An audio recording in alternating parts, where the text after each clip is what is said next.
All right. Welcome to our lunch and learn. We're going to get started on part three of the perfect claim. As many of you know, my name is Anthony DiUlio. Most people call me Tony. I'm the owner and partner at Wheeler DiUlio and Barnaby. We're a property damage litigation firm that focuses on claims against insurance companies, dealing with whether it be homeowners, commercial, business, whatever the case may be. We also handle claims for property damage involving contractors, real estate disputes that come up, really anything involving property damage. We're here to help. I'm going to give it a few minutes, no, a minute or two, just as people get logged in here, but want to make sure that everyone takes note of my contact information down here. Down here, we have my cell phone number. This is to reach me personally on my cell phone any day, night, or weekend. This is my email address, and of course, our office website. Any help that we can be throughout the claims process, before, during, or after, please let me know. I'm more than happy to help in any way I can. Phone calls are free. I tell adjusters, contractors this all the time. You can call me anytime you need a question answered. It doesn't cost you a penny. It's one of the things that I am here for. I do these webinars, these lunch and learns, and I answer those phone calls and help out in any way I can because I really want this industry to get better as a whole. We are up against a monolith, the insurance industry. Insurance companies have more money than they know what to do with. They're certainly not spending it on paying for claims. So we need to make sure we have a unified front to put the best foot forward for all of these claims. And that's the goal with all of this. I really want to make sure that we get good information out there to help out whenever we can. As people are signing on, one of the things I want you to remember, this is an open forum. If you have questions that come up at any time during the presentation, type them into the chat, whether you're watching us on Facebook, on YouTube, or on our website. The numbers keep growing for us, and it's really great to get those live questions so that we can address them. Behind the scenes, as always, is my partner, Mario Barnaby, who will be addressing the chat and updating the slides with any questions that you might have during the presentation so that we really can answer anything that might come up. Even if it's unrelated to this, we're happy to address it. We started doing these during COVID, so it was remote, but at least for the foreseeable future, we're going to keep it this way, but I really want it to feel like you guys have an opportunity to ask questions. So let's dive into the perfect claim part three, first impressions and first inspections. Now, when we're, can't click the slide through, sorry. Always some aspect here. First thing that I have in this entire series, as you're aware, we're doing a 12-part series called The Perfect Claim.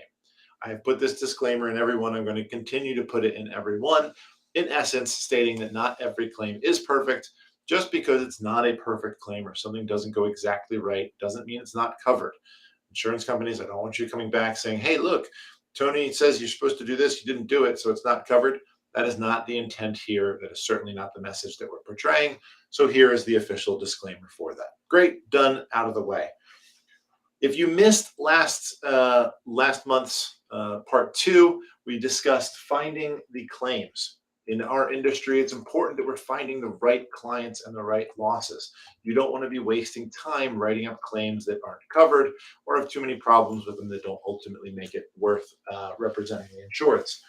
So go back and watch that. Here's what we learned. We talked about the most valuable assets for finding claims, how to do that, how to find the larger claims, the importance of your online appearance, which is critically important, and what makes a good claim a good claim. All of those things that we went over are things that you should be reviewing for every single claim that you handle. All right, so what we're going to go through today, we are going to talk about what it takes to make a good first impression. We're also going to talk about setting expectations with insureds. It's one of my biggest pet peeves when I get a claim is the issue of setting expectations. Why the first inspection matters so much. And we're going to talk about the first inspection checklist. One of the things that I'm doing for this webinar, anybody that has registered, and if you haven't registered, you can certainly put your email in the chat. I'm going to be emailing a checklist that you can use on your daily claims to make sure that you're doing everything that we talk about. I actually might try and go back and do similar checklists for the things that we talked about in the prior claims, but I want to start providing some materials for you guys to use when you're in the field so that you can make sure that you're remembering this with easy to use guides. So let's talk about the first impression. There's a famous line, you never get a second chance to make a first impression. First impressions are critically important. They set the tone for an entire relationship. They make the difference between whether or not you sign a client or you don't sign a client. Makes the difference of whether or not you get that second date. It is constant that the first impressions in our life matter, and this is absolutely no different. Now, one of the things that we don't get an opportunity to talk about in this webinar, but I wanted to point out, first impressions are critically important with clients, but they're also just as important with the adjusters from the insurance companies that you're working with, whether that be their in-house adjusters, third parties, experts, roofers, whoever they send out. That first impression with them is also just as important. So you're going to want to keep in mind some of the things that we discuss when you have those first impressions as well. You don't want to come across the wrong way to them because, again, it sets the tone for your entire relationship with somebody you're probably going to be working with for years in one way or another. So, first one that we're going to talk about is appearance. Your appearance does matter. We'll talk about why. We're going to get into the materials that you use during your first inspection and that you're showing to your client. We're going to be talking about communication, how you talk to your clients, what you say to them, and why that is so critical. We're going to go through the confidence that you should be portraying in every one of your conversations when you make that first impression. And finally, we're going to talk about the importance of honesty. Again, a lot of these talk to the issues that are going to come up regarding setting expectations for insureds. So let's talk about appearance. What you wear actually matters. Now, you might find one of these shirts to be funny. I make a pretty strong effort to not put political stuff online. Most people don't know where I stand politically, so I'm not going to make any comment as to which one. But whether or not you like either one of these shirts doesn't matter for when you're presenting a claim. What you wear going to talk to a client is a very, very important aspect. You don't want to be the person that shows up wearing one of these shirts because you don't know who your client is going to be. Perhaps they love Joe Biden. Perhaps they love Donald Trump. Perhaps they hate both of them and you're just distancing them because you're giving political viewpoints through wearing of a shirt. That's not what you want to do. You should be dressing professionally for every single interaction you have with clients and with insurance companies. A great option, because you don't need to be in a suit every time. If you do, great. I love the fact that adjusters wear suits to properties. It's an obvious winner, but you don't have to. Something like this, where you've got a logo on a shirt, can absolutely do the trick. Your goal is to exude professionalism. You want to be the person that they are confident in, that knows exactly what they're talking about. You're a professional. They are safe with you. So just showing up in your normal clothes, if your hair is not done, if you don't have that finished look, you want to work on getting that. It really does make a difference when it comes to closing the deal and making that good first impression. There's also the materials that you use. I have seen more public adjuster contracts than I can count. I've seen the paperwork that they give to the clients.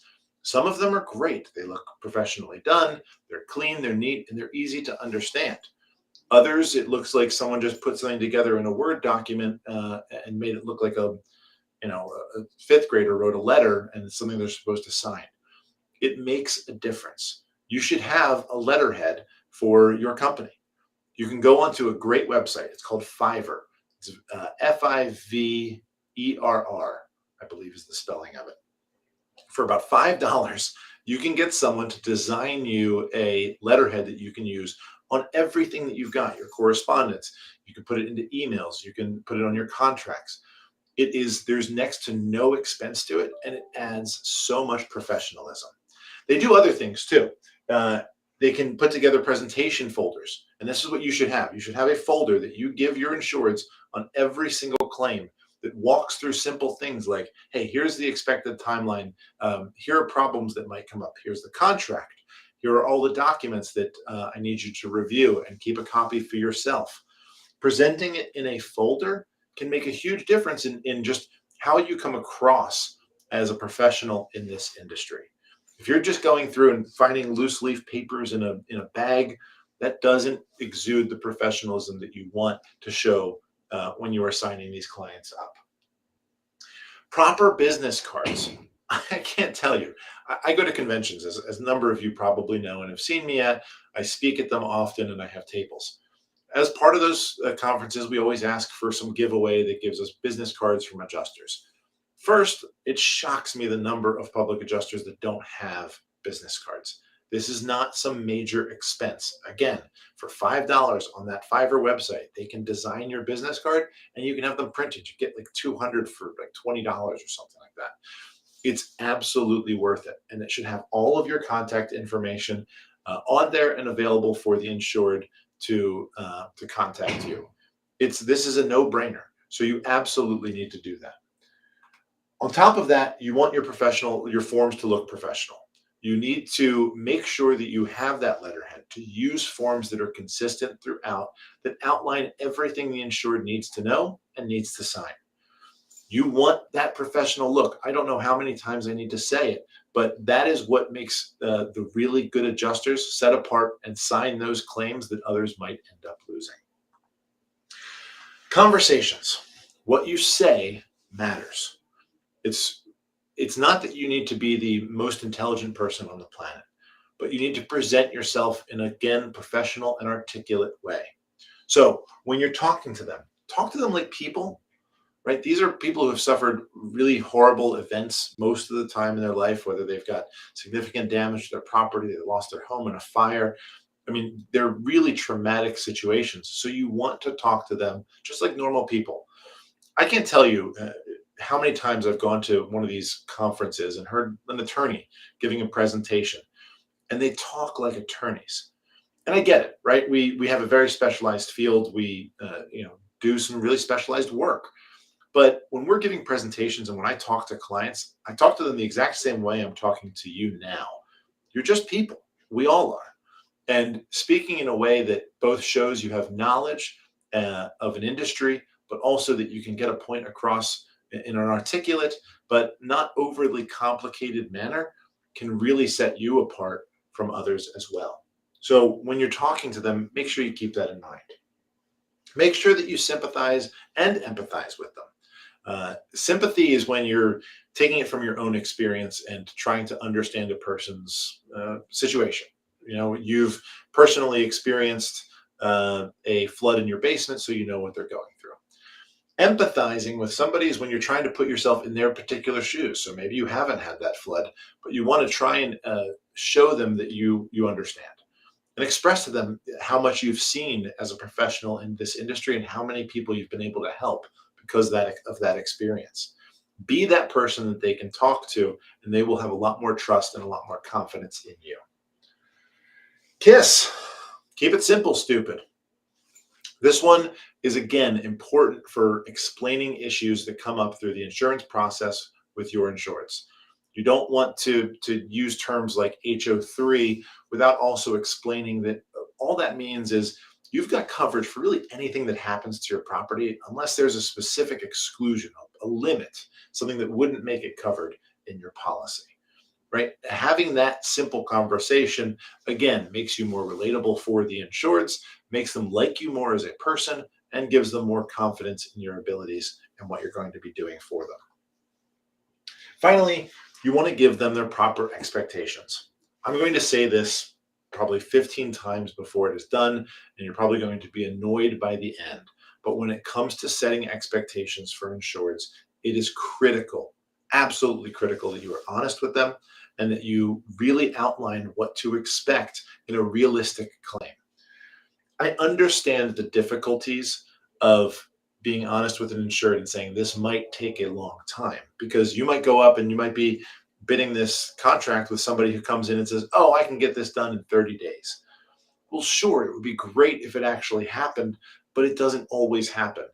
And the number one complaint I get from clients about their adjusters is that things are taking too long, that they're not having the proper communications, all of those things.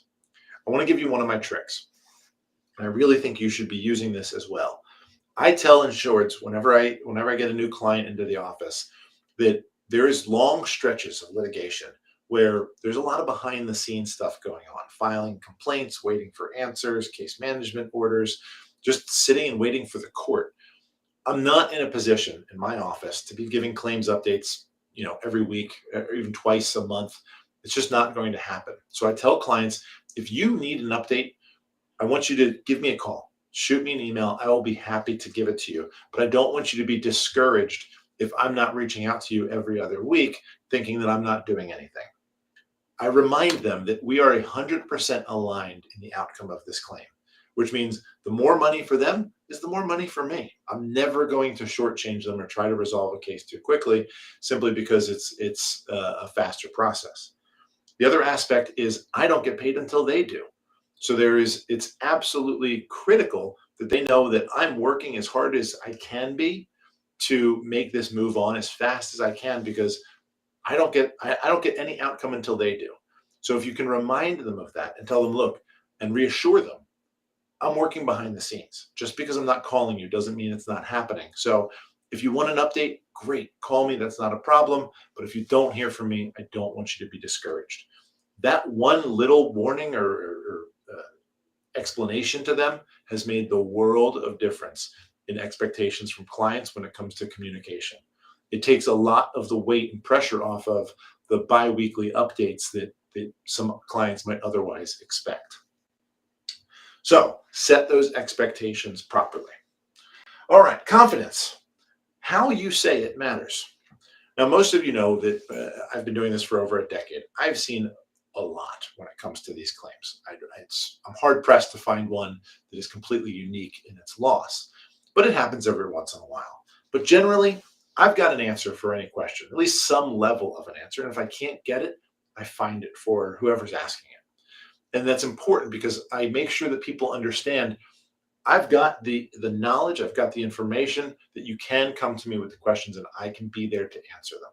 You want to be that same person for your insureds, for when they're coming to you and asking you questions in that first inspection and that first impression, you have the answer for them. This goes back to things we've talked about in other webinars. You need to be the expert. You need to have the answer, or at least be able to pretty quickly find it, whether it be in their insurance policy or otherwise, so they, again, have the confidence in you. Your own confidence will will reflect in their confidence towards you. This also goes true for the confidence that you portray to the adjusters on the other side. I can't tell you how many cases I've won that I probably should have lost because I was the more confident attorney and just stated things as fact, right? And maybe there was a dispute as to something, but the way I put it was that this is the right answer and there's really no other option. It can make a huge difference in the outcomes of claims. People want someone who knows what they are doing. If you can portray that, you're going to have a much better opportunity to actually sign the claim and get things moving in the right direction. Confidence in yourself, your knowledge, and your ability will show. That's why you need to be an expert on this. The best adjusters that I know are the ones that are truly passionate about this industry. They do research, they read books outside of their normal day-to-day literature to learn about the industry. The book I've recommended more times than I could count, Delay, Deny, Defend, is a great book. There's a ton of them. When it comes to learning about this industry, we've put a bunch of them in these slides, and I've got more at the end. When Words Collide is another really great one, by the way. But doing that extra work to become the expert helps. The other thing that makes a great adjuster and can set you apart are the extra certifications that you can get. Get Hank certified. Get certifications in fire, mold, and water restoration. Do those types of things to add credentials to your limit so that you have the knowledge and ultimately that will show through in the confidence. And building confidence in you, as I mentioned, will help the entire process because if they trust you from the beginning, they will have a much easier time trusting you throughout the claims process. All right, I want to get through these a little quicker because the issues with the first inspection I think are really important. So honesty, I'm mentioning it again because I told you I'd mention it a lot and it's important. You've got to be honest about the expectations. It is not worth it to you, to the bad reviews you're going to get down the line, to try and oversell somebody. It is just a much better business practice to sit back and just tell them the truth. And if they don't go with you, that's fine, because it means they would have been a headache throughout the process and it wouldn't have been worth it in the end. You don't want to hide the ball. If there are problems with the claim, tell them from the beginning, right? I use the line a lot. I think I put it somewhere in here, where you want to plan for the worst, but hope for the best. So tell them, look, there might be some hurdles, and this is what I expect to see. But throughout this process, I know how to handle those. I'm going to do what I can, but I just wanted you to know that they exist. That's important to talk to them about and to help set that expectation. Really don't be afraid of it. It's going to build trust and confidence in you so that you don't have problems down the line when the insurance company inevitably delays things and causes further problems. There is, of course, the balance between being honest and ripping off the Band-Aid. You don't want to be harsh about the realities of what could happen down the line. You don't want to go in there and be discouraging when you talk about, oh, the insurance company is going to take them, 8 months to send out the first check, and then we're going to spend 4 months in the appraisal process, and then you're going to have to file suit. You don't need to be mean or harsh about it, but you do want to prepare them for all of the possible outcomes. All right, setting expectations, what you want to tell them. Realistic claim timelines. You should know how long the average claim is open for you. This is a really important metric for both you as a business person and as potentially a business owner. You want to know how long it takes for a claim to turn around. Mine personal, just mine in my office, let alone, I should have looked at my whole office before doing the presentation, but I didn't do it. My average case is 238 days from the moment I file that complaint to the closure of the case. I'm really proud of this number because my office focuses on these property damage claims that can ultimately take other firms years upon years to do. Now, I will say I think this number is going to go up because of COVID, because of the delays that have inevitably happened on some of the cases. But all in all, we have a very good system at the office to move these quickly. And I hear constantly from adjusters complaints of, there's an attorney working on my case and it's been 3 years and we don't even have a trial date, those types of problems that come up. There's always variables. I had a trial that I just did a couple of weeks ago that we were successful on, I'd like to say, but it was actually slotted for trial 2 years ago for the first time. The case was filed in 2019 and it just happened. So of course, things happen to every attorney. And I'm not trying to say that other attorneys are bad because they have a case that's lasted for 3 years. It happens. COVID happened and threw everything off. What I'm trying to say is that these timelines can be really important for setting that expectation of what everybody should know is going to be happening. You should talk to them about the tactics of the insurance company. The delay, deny, defend, I say it, use that book as an example all the time. When I talk about the tactics, I said, look, they actually wrote whole books about how bad insurance companies are when it comes to this, and use it as an example. And you want to explain why. I tell clients all of the time, and you should too, insurance companies are doing this to frustrate you. They want a few things to happen. Number one, they want you to get mad at me.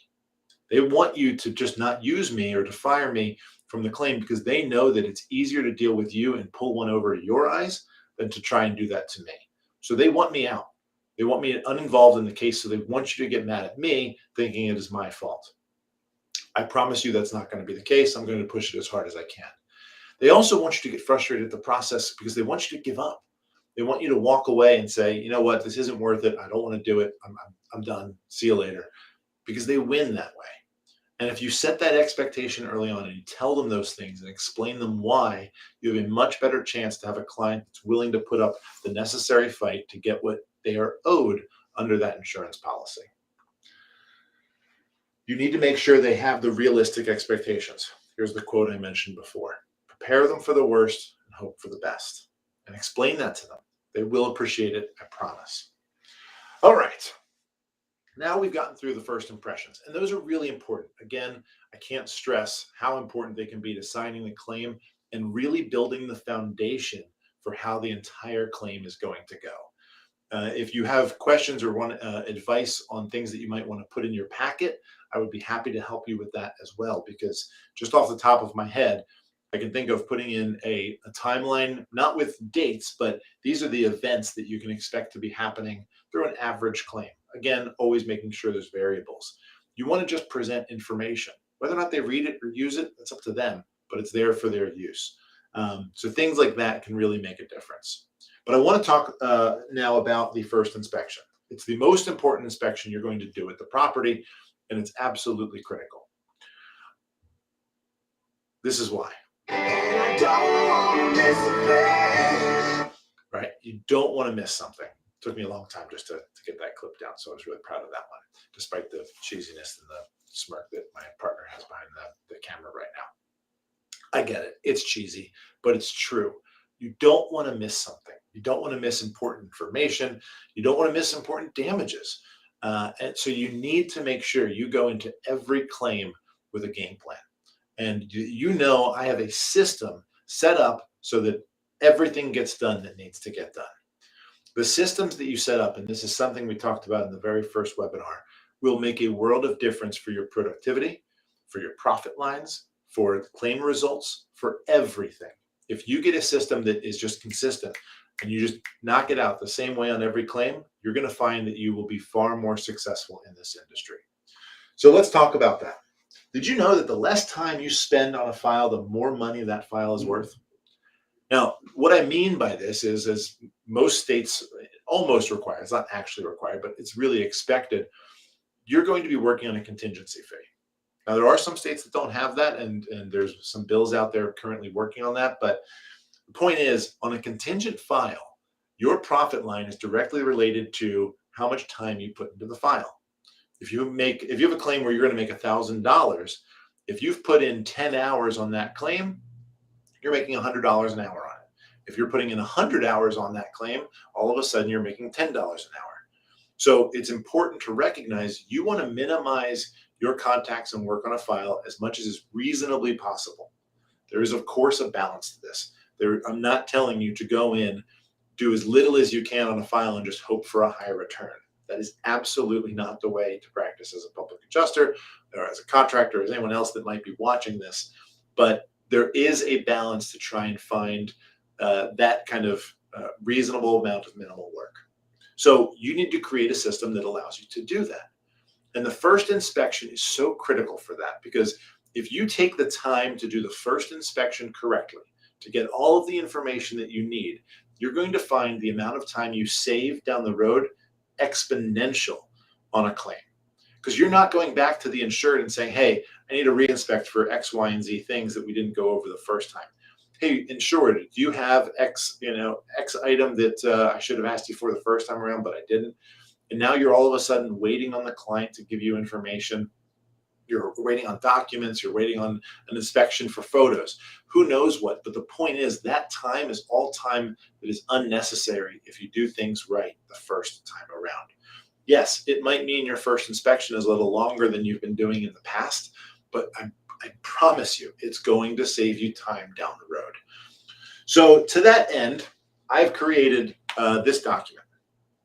It's as professional as I can make it look through a Word template, but it is an inspection checklist.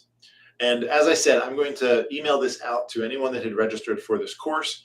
If you didn't actually register and you're just watching it now, either send me an email if you're watching it in the future, some date down the line. If you're watching it live, you can put your email right in the chat and we can get this sent over to you.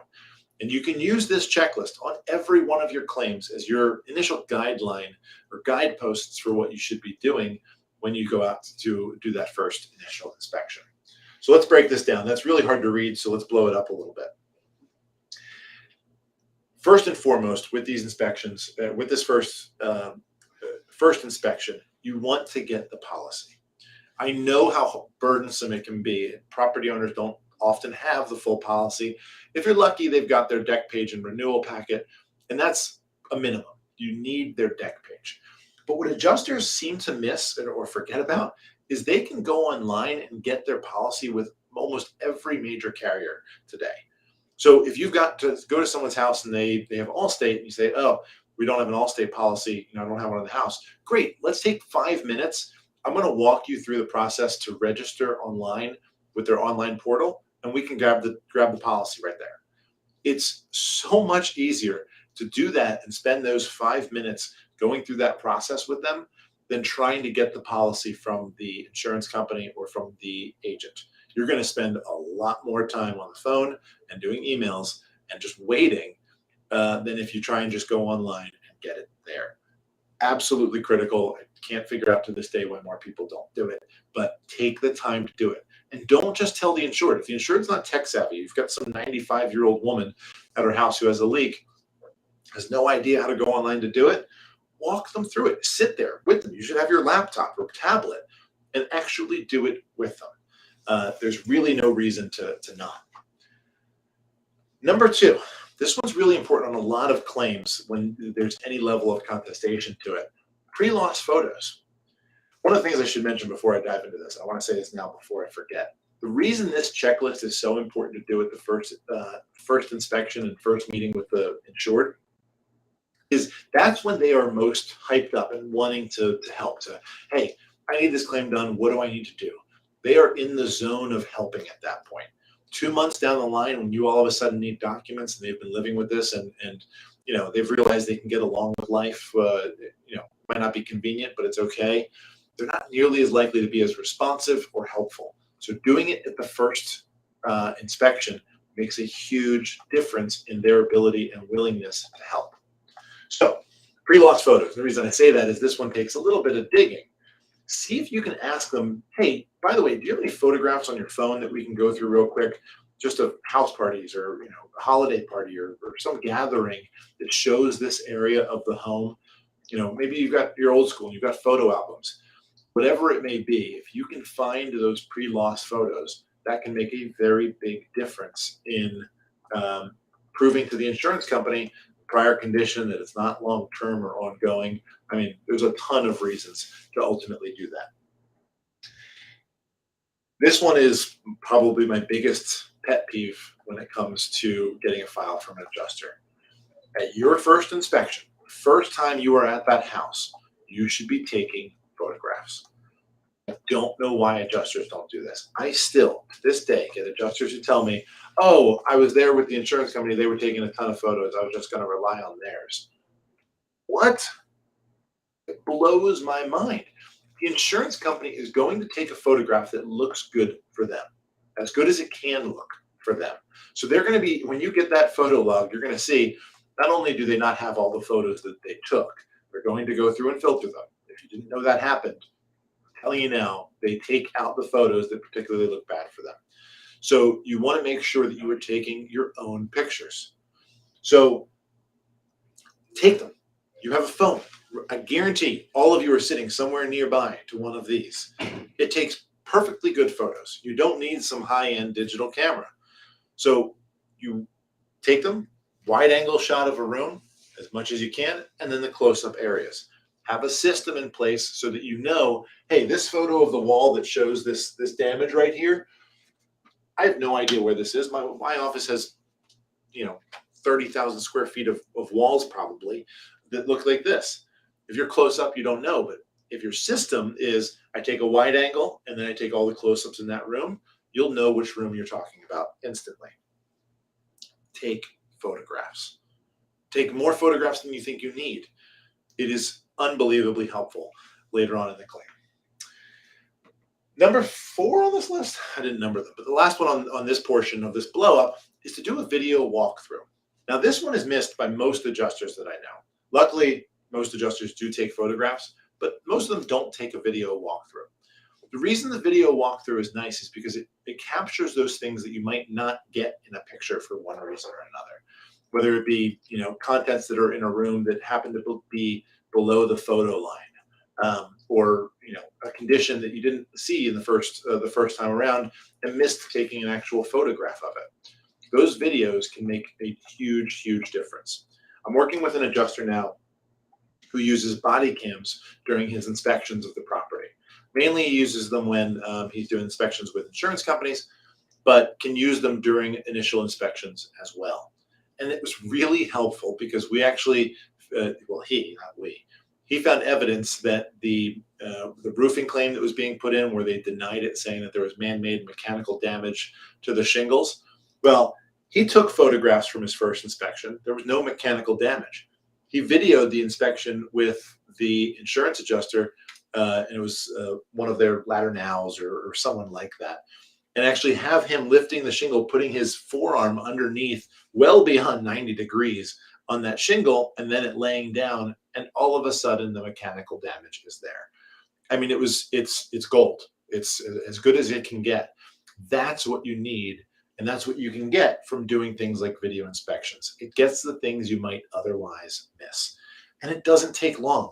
Just tell the insured, we've gone through everything. Thank you so much. The last thing I want to do is a video walkthrough. Start at the front of their house and just walk through it. Get a wide angle. All of your cell phones, for the most part, will have a wide angle option. Turn on the wide angle and walk through the house. That's it. It'll take you an extra 3 minutes, and the information that it gathers and maintains for you is invaluable. All right. The other parts of this checklist talk about the documents, some of the documents that you would need to get signed and otherwise have from the insured. So you make sure that you've got your signed contract. This one felt like a no-brainer, and I asked myself, do I really need to put it on there? But I thought back, and I have seen claims from adjusters where they never actually got the contract signed. It was an oversight. Everyone thought it was signed, but it wasn't. This helps you prevent that. Carrier authorizations. You should make sure one of your forms is an authorization signed by the insured that tells the carrier they are supposed to talk to you and only you about this claim, and that you need to be included on all checks. That authorization form, again, missed by a lot of adjusters. Don't know why, but it is. If there's some local or state rule that suggests you're not allowed to have that, of course, don't put it in there. Check with your local attorney before you do. If you're unsure, I've referred to her many times, and I know some of you have actually started using her. Holly Soffer can answer those questions no matter where you are in the country about what's allowed and not allowed in your contracts. But have that authorization in there. Next one is a check authorization. If your state allows it, you should have an authorization form that says, when I get a check in from the insurance company, you're authorizing me to sign it, deposit it into my escrow account, as most states require you to have an escrow account, and to have the funds distributed according to the contract. That should be in every one of your packets that you have signed by your insureds, and that's why I put it on the checklist. Measurements. When you're out at the property for that first time, get the measurements done. Assuming you get the contract. We're going to talk about it because I know a question is coming up. But if you've got the contract signed and they're on your side, they're using you, get the measurements done. There's no reason for you to come back at a later point and take the measurements. It's just not worth your time to add in the multiple trips, the time it's going to take to schedule it. I mean, there's a dozen reasons, but just get the measurements done. If you've got things like Matterport, and you can just Matterport the property during that first inspection, great. Does it all in one, where you get your photos, you get your measurements, you do the whole nine.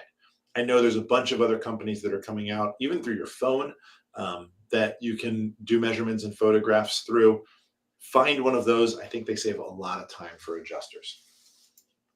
Ask the insured, have you had major repairs or renovations, and do you have invoices for them? Get that information from the beginning, because it's going to come up later. If the carrier is going to ask at some point, was there a prior claim? Did they do any work? Was there any proof of prior improvements to the property? All of that stuff can save you a lot of time down the road having to come back to them later. This list, going through this whole thing, short of the actual time it takes to take the photographs and take the measurements, the rest of this stuff is quick. It's questions for the insured. It's yes or no's, and then you get documents. This, is not something that is going to monopolize your entire day. So find out about major repairs, prior renovations, and get the invoices. Any kind of paperwork you can get, proofs of payments, canceled checks, whatever it is, get it in that first inspection. If the client has any estimates for the repairs, get them now. Know what they're looking at, because again, it's going to talk about this later in the list, but That's going to give you a sense of their expectations. And it also gives you an opportunity to show off your skills and abilities, because you get that roofing estimate from the contractor and say, oh, this is a good start, but I think there's a few things that he's missing in here that that we'll have covered by your insurance company to make sure that we're really getting you everything that you're owed for, because it looks like he was missing the ice and water shield. He needs to put that in, or he missed the first course of shingles. We need to make sure that there's a special line for that. And you can use that information to continue conversations and continue showing your knowledge and confidence with the insureds. See if there's any invoices relating to the loss. Maybe they've already had a patch done to the roof. Maybe they already had the plumber come out to turn off the water. Get that paperwork now. There's no reason not to do it. If you can think of a reason you don't want to do this, please put it in the chat, because I'd be extremely curious to hear if you think there's a reason you shouldn't be doing these things the first time around. Prior loss history. Every single one of you should be asking if there's prior losses to the property. I've had more adjusters come to me with a problem because they didn't know there was a prior loss. They put in for the same damages that were covered previously, or that were denied previously, and it's the same exact damage. I mean, this stuff happens all the time. You don't want to be caught with your proverbial pants down because you didn't ask the question. There's a lot of good adjusters that I actually know that have a form that the insured has to sign that says, I have not had any prior losses, or I have had prior losses and here what they are, and they sign it. It is a great idea for you as an adjuster to have that, because it helps cover you in the event that something goes wrong. You never want them to come back, the insurance company, to report you to Dobie or some other insurance commissioner that says, oh, you're the reason they put in this frivolous claim. You're the reason you're trying to double dip on a loss, or something like that. It can really, really help cover you. All right, continuing down. Again, this was another one of the no-brainer lines when it comes to signing the contract, also getting the client contact information. It is actually surprising the number of times I'll get a file from an adjuster, and they don't have both a phone number and an email for an insured. Okay, I get it. There's a few people out there on the planet that still don't have email. I think it's really hard to find those people, but they exist. And of course, if that's the case, you don't have an email address. But otherwise, you should have an email and phone number for every single client you have. Email is great because it tracks the communications a lot more easily than saying I mailed a letter. You can have a copy of the letter, but no proof that it was actually sent. Emails track all of that. So get it. A secondary contact. This one doesn't come up in a lot of contracts, but it should. You should have a second person to call, because I know most of the people who are watching this have dealt with clients who aren't being responsive for one reason or another. You can't get them on the phone. You need to schedule an inspection with the carrier, and you can't get a hold of them. Have a secondary person that you can reach, some type of contact information to do that. All right, now you're going to want to start talking to the client. This is your checklist portion for all the things that we've kind of gone through previously, but when it comes to setting expectations and things like that. You want to do a damage review with the client. Talk to them about, this is what I'm seeing when it comes to the structural damage. This is what I'm seeing when it comes to your contents. And ask them, is there something else? Is there anything else that you know of that I should know to help me throughout this process? Talk to them about that, because that's going to make sure you and them are on the same page about what to expect. And that's where it gets into the client expectations review. What do they want? What do they expect? That's really, really critical, because one of the best questions I ask in my intake form is, what do you expect to get from this? And the reason we ask them that is because it sets me up to know which ones are the, they want $1 million because they have a $10,000 loss, and they think that's just what happens in litigation. But it also helps me understand what they could realistically want. If there's someone that knows, hey, look, I really just want my property repaired. And you're going to find out that's what most people say. Most people are going to say, I just want enough money to do the job. Those are the good clients that you want to have. But knowing their expectations and then being able to have that conversation to make your what the reality and your expectations are match theirs makes a very big difference. A narrative from the client. You don't need this in writing, but you need to obviously have the conversation. I imagine this happens on every claim, but I have had a few adjusters who don't actually get full understanding as to what happened because they just make a lot of assumptions and never talk to the insured. But make sure you talk to them and actually find out from their side what happened. Other proofs. This is the broad one that I actually realized I didn't finish the et cetera right there, but you know what a claim is going to need. The first one that came to mind was for frozen pipe claims. First, I'm going to say this, as I've said a dozen times before, if you have a claim that might be a frozen pipe, you should not be putting the claim in as a frozen pipe. Put it in as a broken line. I know you want the cost of the plumbing, but if there is any question as to residency, or there was vacant, whether there was an issue as to whether or not the heat was maintained, those issues don't come up for maintaining heat and for occupancy of the property if it's not a frozen pipe. If it's just a wear and tear broken pipe, then it doesn't matter if the heat was on or not. They get the burden of the carrier to prove that the pipe actually froze if you've got some concerns about things like heat or vacancy. But get those proofs in the first inspection. I couldn't put an exhaustive list.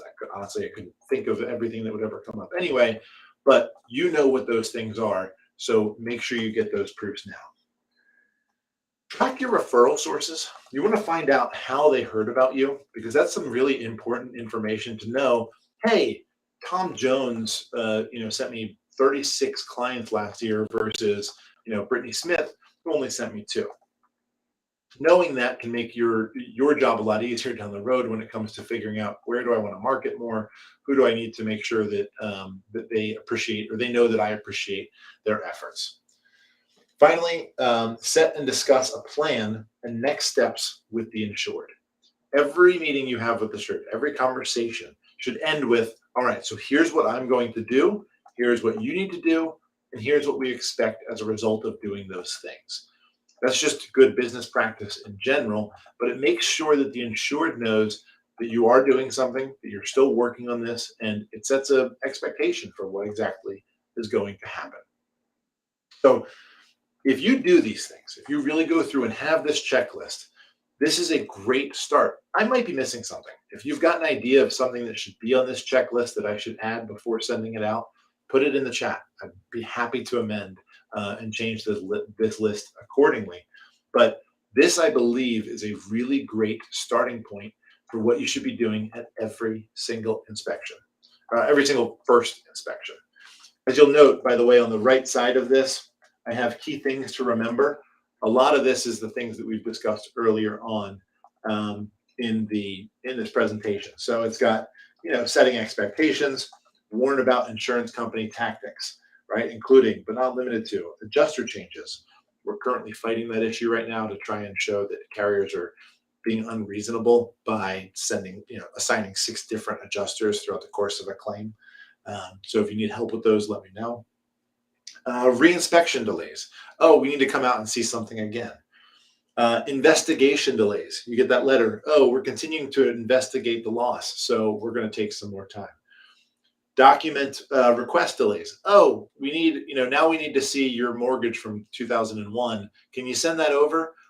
They don't really care, most likely, about the mortgage from 2001. They're just using it as a delay tactic. Expert usage delays. Oh, now I've inspected the loss 3 times. I've had a roofer come out, but now I want an engineer to come out. So let's do that next. Prep them for that stuff. Let them know that these things happen. Use honesty to build confidence in you. I promise your insureds will respect you more and have more confidence in you if you are honest with them throughout the process. Explain the timelines. Hey, I've gotten claims turned over in 2 weeks. I've gotten claims that have had to go to litigation and take 2.5 years. So there's a large span, but here's what you can expect. Prepare them for the worst and hope for the best. Okay, so the big takeaways. Get as much information as possible. Automated intake forms, I didn't mention this before, which is why I highlighted it. Automated intake forms are fantastic. We use a system in our office, legal software that has an electronic intake form. We send it to every single client. You could do this ahead of time if you know an inspection is coming up. Say, hey, if you want to get a head start on this, you don't have to do it, but if you want to get a head start, fill out this intake form. It'll save us some time in the inspection. If they don't fill it out, sit down and do it with them together. Right then and there, get this information in the intake form. What's great is most of your software systems should automatically input whatever you put into that intake form into your claim software so that it updates things like addresses, phone numbers, causes of loss, things like that. The less you need to go back, the better. You really want to limit the number of times you need to be at the property. Obviously, go there when you do need to, but limit it as whenever possible. I've put it 3 times because, again, personal pet peeve. Take pictures, take pictures, take pictures. You can't have too many pictures. It's impossible. So take pictures. As always, there's a plug I put in for public adjuster associations. I always list Mapia because it's the one I'm on for the board, but it's really any adjuster association you should look into joining.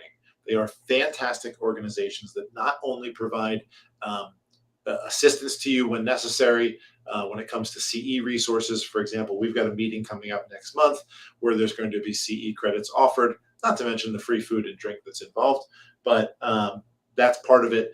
But they also do amazing things behind the scenes when it comes to lobbying and making sure that regulations aren't passed that hurt the industry.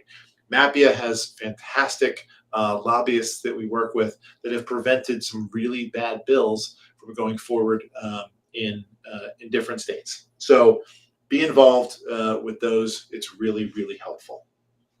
As I mentioned in some past ones, I want to try and give some of that extra reading to anybody who wants it. These are 2 books that I've read on these issues recently in preparation for this course, and I found both of them to be extremely helpful. This one is about first impressions. It really breaks down what people are seeing when they are looking at you, when they're talking to you, when you have that first impression. Things that you never really expect or really think about, they talk about in there, and it can help.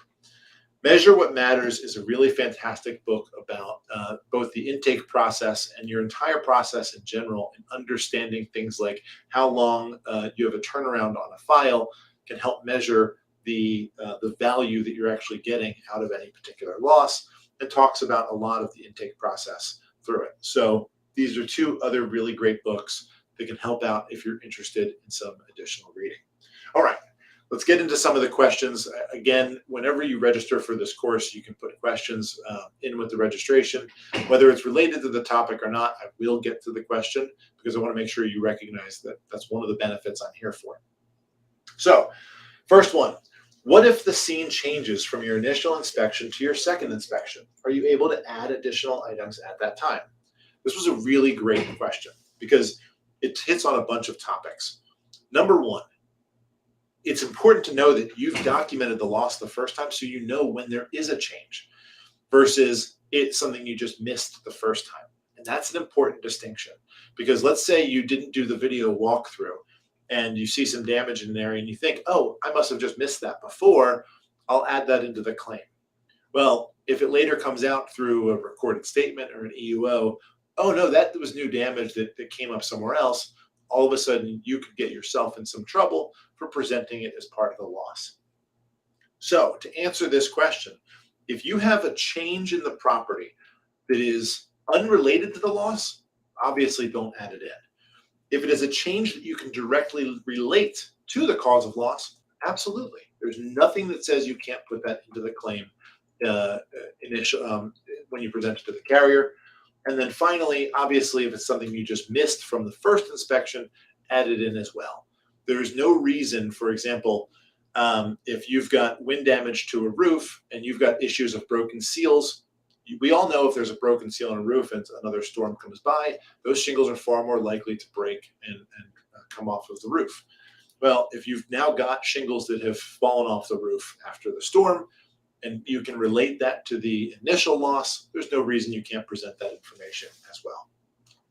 All right, in terms of saving time, do you scope while on site the first time with the caveat that if the insured is not ready to sign right away, or wait until the insured signs the letter of rep?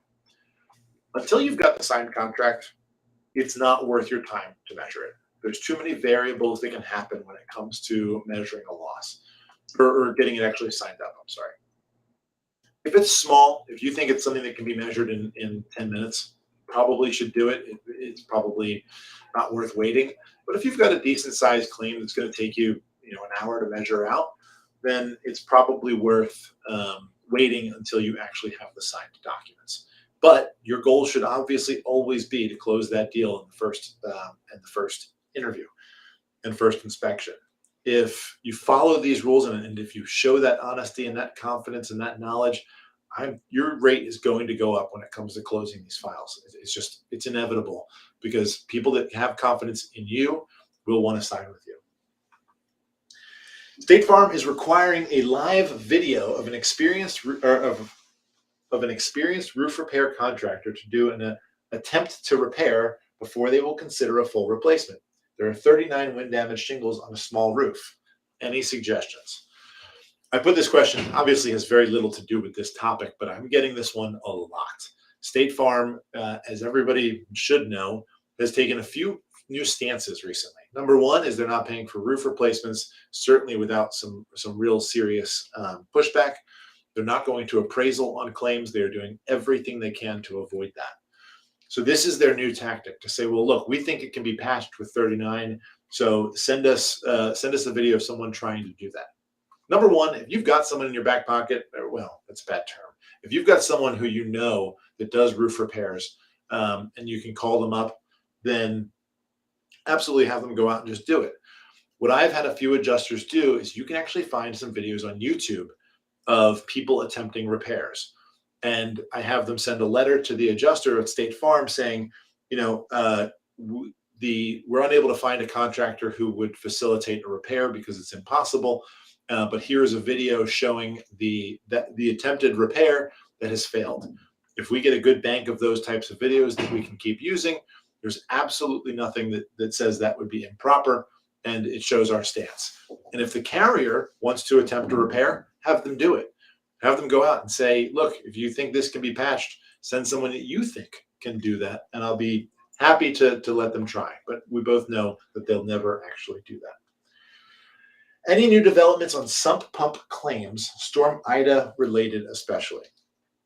I wasn't 100% clear on this question, but I wanted to hold true to saying what I say when it comes to, I'll put any question up that comes in within reason. Don't go putting some really inappropriate questions up there. But the sump pump claims do come up often when it comes to the hurricanes coming through and the source of the water. The one thing I will say about this, and whoever asked the question, if you're on now, please feel free to clarify for me. But when it comes to the sump pump losses, the source of the water is what matters. If it's coming up through the sump pump, that is generally going to fall under the sump pump endorsements and or sump pump exclusions. If you've got any reason that the sump pump was involved, you can usually trigger the endorsement when it's on the policy. So if you've got water coming in through a French drain that feeds into the sump and the sump is overwhelmed or shut off for some other reason, you can usually get that triggered, even though the water is actually being sourced somewhere and fed into the pump. Otherwise, do you have a sample form for clients to fill out to list prior losses, or will a one-line statement with the insured initialing it suffice? I don't have a form. I've seen a ton of them, and I could certainly help you draft one if you wanted to hire me to put that together. But all it asks, I'll give you the generals and you can put it together. It's a form that I would put a title that says prior losses, right? In big bold at the top. And then have a line or two explaining, I, the insured's, a blank name, hereby declare that I have had the following prior insurance losses at the property for which a claim was made, and give a list. And then a cutoff, and the next line would say something like, or, I have had no prior losses, and have them sign whichever one they check off and fill out. That would do it. I mean, just having something like that would do it. A line, if all you're trying to get is confirmation they had no other claims, one line with an initialing, and I would do signature versus initials, but would be sufficient. Do you or Mappia have sample forms for things like check authorizations, etc.? Not that I know of, but that's not a bad idea. I think Mappia could do that. I'm going to talk to the board about that, but I think that's a really great idea for whoever had it. But because it also incentivizes people to join, to give some materials that you can use. So I'm going to work on that. We'll get some forms put together, assuming there's no legal reason I can't do it, which I can't think of right now. But Holly Software will have the answer for me because she knows that stuff way better than I do when it comes to forms. Of putting that together, and that would be one of the nice added benefits of joining something like Mapia. I appreciate whoever put that. Thank you very much for that. As always, I think I ran late today. Oh no, I kept it right. Wow, I get lucky sometimes. And as an old friend told me, it's better to be lucky than be good. So we're right on time. I want to thank everybody else. Here's my contact information again for anybody who needs it. Again, this is my direct cell phone number. If you've got an issue, give me a call, shoot me a text. If I don't get back to you for one reason or another, I might be on trial or who knows what. I will get back to you. I promise. Don't feel bad about having to bug me. I'm okay with that completely. Thank you so much. If you need anything else, reach out. That's what I'm here for. Thanks, guys.